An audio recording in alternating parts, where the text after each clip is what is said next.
The Sims franchise has had a long love affair with the strange and supernatural. While the first game I've launched as a pretty grounded life simulator, it only took one expansion for Maxis to start adding in more outlandish elements, such as genies, grim reapers, and depressed clowns, so by the time it was announced that the final pack would allow for Sims to become witches and wizards, it didn't feel entirely out of place. However, for a lot of fans, I think The Sims 2 is really when the series cemented its offbeat reputation. Not only did it double down and expand upon its predecessor's paranormal elements, but it also had an entire neighborhood devoted to conspiracies and celebrating all the weirdos out there. In the spirit of that, I've decided that I wanted to make the strangest Sims in all of StrangeTown, so allow me to introduce you all to the Odd family. We've got Claude Odd, who lives with his brother Todd and Todd's wife Maud. Now on the surface, they appear to be the most normal people in the neighborhood. I mean, Todd serves as the primary breadwinner and is currently looking to rise up the ranks of StrangeTown's police department, while Maud is often found at one of the local nightclubs, where her attempts to enjoy her youth are frequently looked down upon by elderly spinsters. There is already some suspicious activity, as unknown to the rest of the household,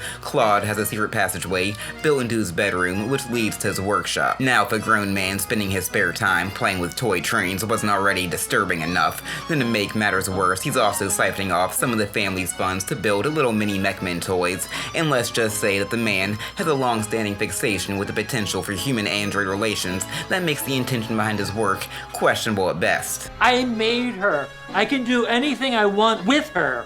Offsetting this, though, is the fact that Claude does occasionally financially contribute, as he has an interest in astronomy, which is apparently an underdeveloped and quite lucrative field in the universe of The Sims, as discovering new constellations is a pretty routine event, and the city is happy to compensate you with 500 simoleons every time you do so. Of course, Maud's bar hopping and Claude's stargazing aren't simply for my amusement. See, in The Sims 2, if you want to become a witch, first you gotta find and befriend one, and they only show up at community lots. Thankfully, they aren't too shy, though, so it doesn't take too long before Maud makes the acquaintance of Lauren. Meanwhile, any longtime Sims player can tell you that if you want to get abducted by aliens, then your best bet is to look through a telescope. In fact, here in The Sims 2, it's the only way to do so. Now, usually, I'm never able to pull this off, and I was honestly assuming that would be the case here, but I don't know if the odds of being abducted in StrangeTown are higher, or if I just got lucky, but Claude got snatched up after only a few nights, so whatever the case, I'm certainly not complaining. I would also have Maud essentially harass Lauren into becoming her friend, because it turns out that if you wear somebody down enough and spend enough time with them, then they'll just kinda start to like you by default. And after actually using a photo booth for its intended purpose for once, Lauren was more than happy to introduce Maud to the mystical arts. Now, as a result of having been indoctrinated by an evil witch, Maud was forced to undergo a very noticeable makeover, but this wasn't an issue, as it turns out that witches just got Todd all hot and bothered, and he was a big fan of the whole She-Hulk goth mommy vibe that she now had going on, which is fair.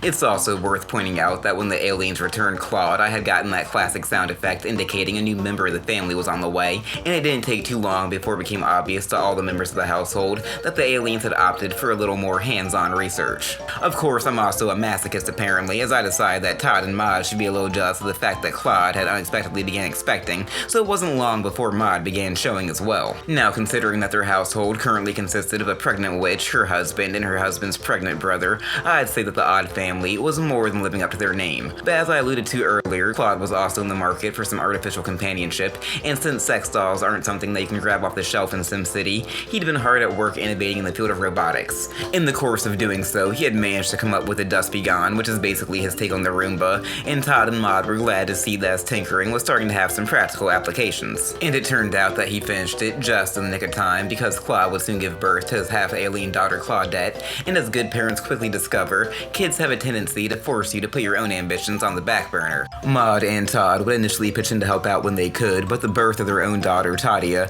would soon divert their attentions elsewhere. However, while having two babies in the same household is an absolute nightmare, with 3 adults, it was still doable. But little did I know, I'd already acquired and loaded up Chekhov's gun, and it was just about ready to go off. See, it turns out that the Dustyrob can malfunction, and is likely even more prone to do so if one of your showers is broken, causing the poor machine to get stuck in an infinite loop of cleaning up puddles.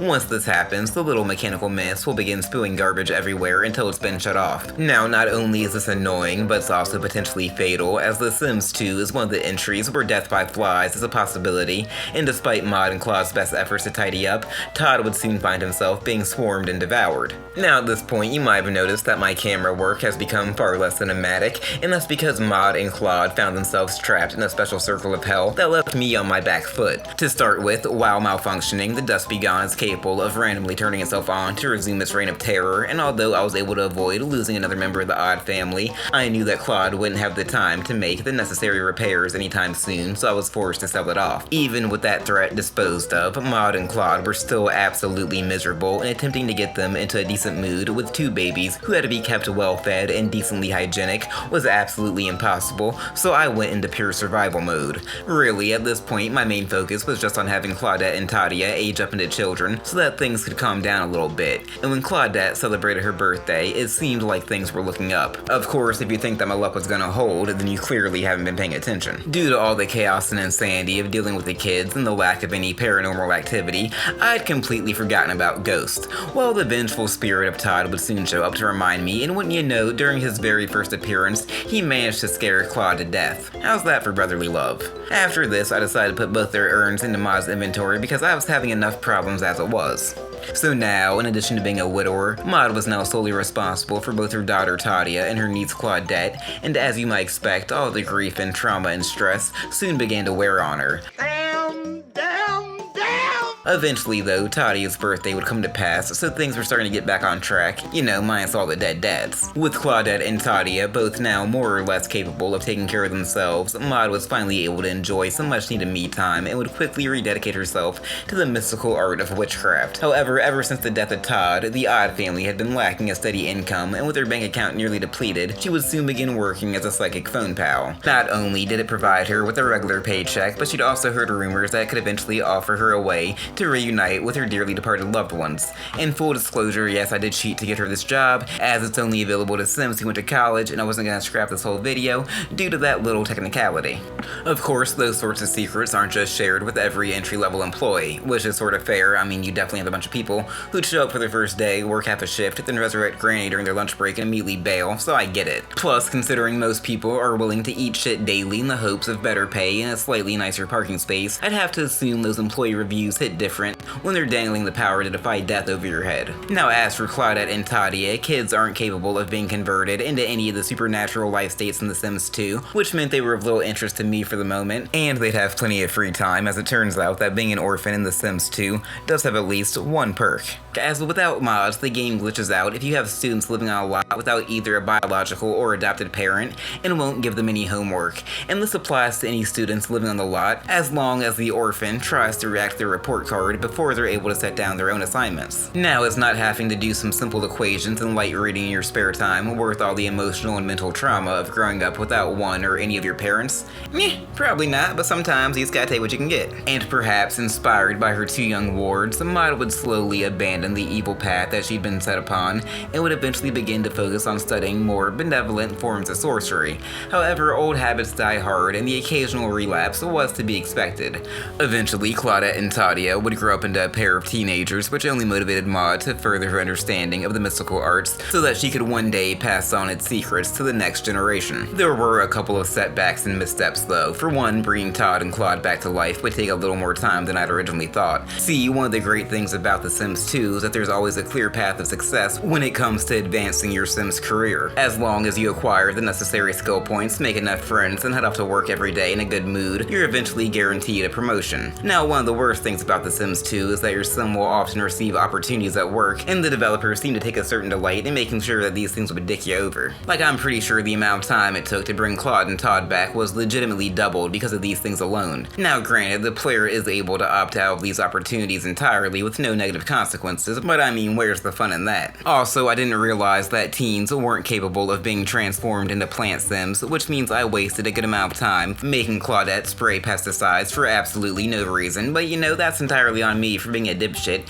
who didn't do his research. In more positive news, Maud would gain enough mastery over the mystic arts that she was now able to share its secrets with others, and naturally her daughter Tadia would be her first disciple. However, if you think I was gonna pass up the opportunity to have an alien witch, then you're out of your damn mind. Plus, Plus, now that both young ladies were magically inclined, it made it a lot easier for them to take care of their chores, and that's just a win for everybody. Eventually, Maud managed to work her way up to the position of medium, which gave her access to the resurrected Nomatron, and thanks to the more than respectable salary that she was now bringing home each day, it wasn't long before she was able to afford to bring back Todd good as new. And the game would also make up for screwing me with all those earlier chance cards, as the matchmaker would stop by to drop off a magical lamp, and predictably one of the first things that the family wished for was some cash, which Claudette instantly used to be reunited with her dearly departed daddy. Now this did mean that the adolescent members of the Odd family would now be forced to do their homework just like everybody else, but I think that's a fair trade-off. Although to be clear, Claude and Todd weren't brought back just because I'm a sucker for a happy ending. Again, the vaguely defined goal I was shooting for was to make the strangest family in all of StrangeTown, and while the whole Sabrina the Teenage Witch meets Third Rock from the Sun thing that I had going on might have already qualified, I knew I could push things a little further. While out at a nightclub, Maud would run into a vampire, and it was a pretty open secret that she'd always had a thing for them. However, while figuring out just how much Count Brian was actually undead might have knocked an item off of her personal bucket list, it wouldn't have furthered my goals in any way. So instead of having Maud cheat on Todd, I chose the responsible option and had her use her influence to convince the Count here to convert Todd into a vampire. Now, was this all something that Todd had wanted to do? Oh, not exactly, but Maud was willing to become a witch in order for him to fulfill one of his fantasies, so it's only fair. And I don't want to hear any whining about how Maud's transformation didn't come with all the negative drawbacks after she went through the trouble of bringing your ass back from the dead. Speaking of fantasies, while all of this was going on, Claude had resumed his work in the field of artificial intelligence, and all of the sleepless nights would finally pay off as he finally earned his gold talent badge in the field of robotics, which allowed him to begin construction of the servo model, which he would dub the Phantasbot upon its completion. And yeah, this was definitely 100% worth the wait. That tune-up animation is completely unsettling and honestly might not even be appropriate for YouTube. Like, I feel like this should all be blurred out. With Claude well on his way to taking that next dubious leap for mankind, it seemed like I had reached the perfect stopping point for this video. However, there was one last surprise in store as I realized that Claudette had recently developed the wish to be turned into a vampire like her uncle, and you better believe I wasn't going to turn down this opportunity. And honestly, this isn't close to being the nightmare fuel that I'd expected. She almost looks like she should be the protagonist of a Pixar movie.